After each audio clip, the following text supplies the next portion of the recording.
West zone పరిధిలో Humayun Nagar police స్టేషన్లో గత నెల వెస్ట్ జోన్ పరిధిలో హుమాయూన్ నగర్ పోలీస్ స్టేషన్ సంబంధించిన అబ్దుల్ మొయిన్ అనే ఒక ముత్యాల వ్యాపారి మిస్సింగ్ కేసు కింద రిపోర్ట్ చేయడం జరిగింది. గత నెల 25వ తారీఖున వాళ్ళ బంధువులు ఇతను తప్పిపోయాడని ఇవ్వడం జరిగింది. ఆ మరుసటి రోజునే జడ్చర్ల దగ్గర అతను ఒక కారులో చంపబడి డిక్కీలో కట్టబడి ఉండడం జరిగింది. దాన్ని మహబూబ్ నగర్ జిల్లా జడ్చర్ల పోలీసులు మర్డర్ కేసుగా నమోదు చేయడం జరిగింది.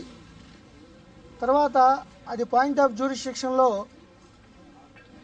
హుమాయూన్ నగర్ పోలీస్ స్టేషన్ రావడంతో హుమాయూన్ నగర్ పోలీసులు ఆసిఫ్ నగర్ పోలీసులు కలిపి దాన్ని దర్యాప్తు చేసి ఈ షాద్ నగర్ దగ్గర ఉన్న రాయకల్ వీడియో ఫుటేజెస్ ఇంకా మిగతా టెక్నాలజీని ఉపయోగించి మహమ్మద్ ఇర్ఫాన్, మహమ్మద్ జునేద్ అనే ఇద్దరు సబ్ కాంట్రాక్టర్స్ 30 లక్షల రూపాయలు వాల్యూ చేసే ముత్యాల ఆభరణాల కోసం అతన్ని బంజారాహిల్స్ ఏరియాలో సర్వీస్ అపార్ట్మెంట్స్ సఫైర్ అపార్ట్మెంట్స్ పిలిచి సడన్ సర్ప్రైజ్గా బ్లాంకెట్తో క్లోజ్ చేసి ఒక హ్యామర్తో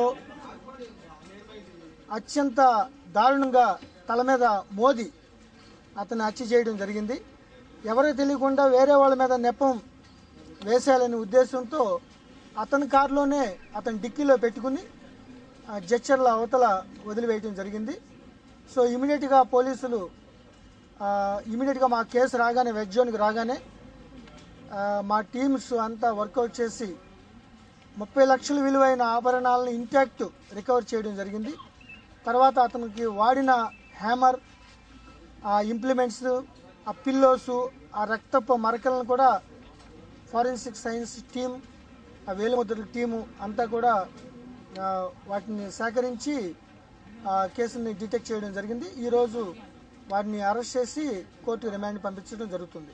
మిస్సింగ్ కేసు ఇచ్చేది వాడికే మర్డర్ మా ఇన్వెస్టిగేషన్లో ఇప్పుడు తెలిసింది.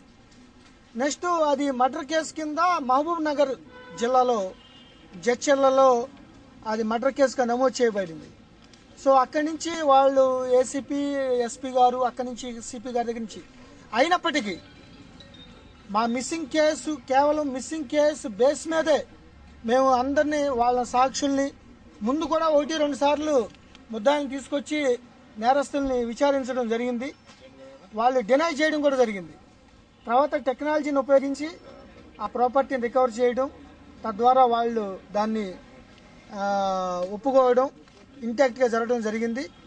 సో వాళ్ళు కంప్లైంట్స్ కొద్దిగా ఒకళ్ళిద్దరు ప్యారలల్గా కొద్దిగా ఇన్వెస్టిగేషన్ చేసినట్లుగా అనిపించింది.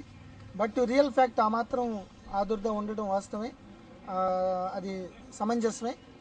అయితే కేసు మా దగ్గరికి 1 వీక్ పట్టినప్పటికీ మేము ఆ కేసుతో సంబంధం లేకుండా కేవలం మిస్సింగ్ కేసు మీదే దర్యాప్తు మొదలుపెట్టి ఆల్రెడీ 3 టీమ్స్ వర్కౌట్ చేసినాయి. ఆ కేసు రాగానే ఒక కొలిక్కి వచ్చింది.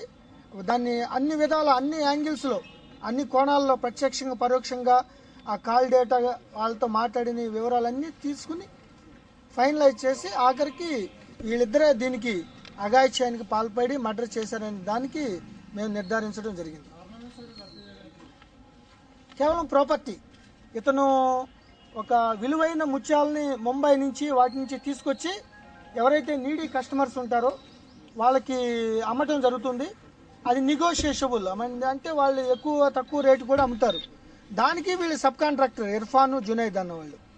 సో వీళ్ళిద్దరు కలిపి ఒక రోజున నమ్మకంగా తీసుకొచ్చి అదే రోజున సడన్గా ఇతను దాన్ని కాజేస్తే కూడా అనుమానం ఎవరికి రాదనే ఉద్దేశంతో ఆ 30 లక్షల విలువైన ఆభరణాలు కాజేయడానికి కోసం ఆ బ్లాంకెట్ కప్పేసి సడన్ సర్ప్రైజ్గా, అతను చాలా బలవంతుడు, కరాటే ఫైటర్, కానీ ఇమీడియట్గా మొహం మీద అది కప్పేసేదడికి అతను తేరుకునే లోపలనే అతను హ్యామర్తో అతని తల మీద బలంగా మోది చంపడం జరిగింది. These are the valuable pearls, Hyderabad pearls. దాంట్లో కూడా చాలా వాల్యుబుల్ ఏమంటే ఇది ఆల్మోస్ట్ ఆల్ 30 lakhs. ముత్యాలు అన్ని ముత్యాలే, బట్ 30 లక్షలు.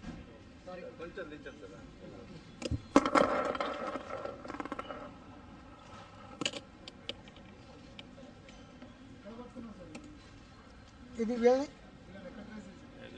వీళ్ళని యాక్చువల్గా ఫస్ట్ కొద్దిగా ఎవరైతే అతను వ్యాపారస్తుడికి ప్రత్యక్షంగా పరోక్షంగా అతనితో ట్రాన్సాక్షన్ చేసే వాళ్ళందరినీ ఒక 7 మందిని ఎగ్జామిన్ చేయడం జరిగింది.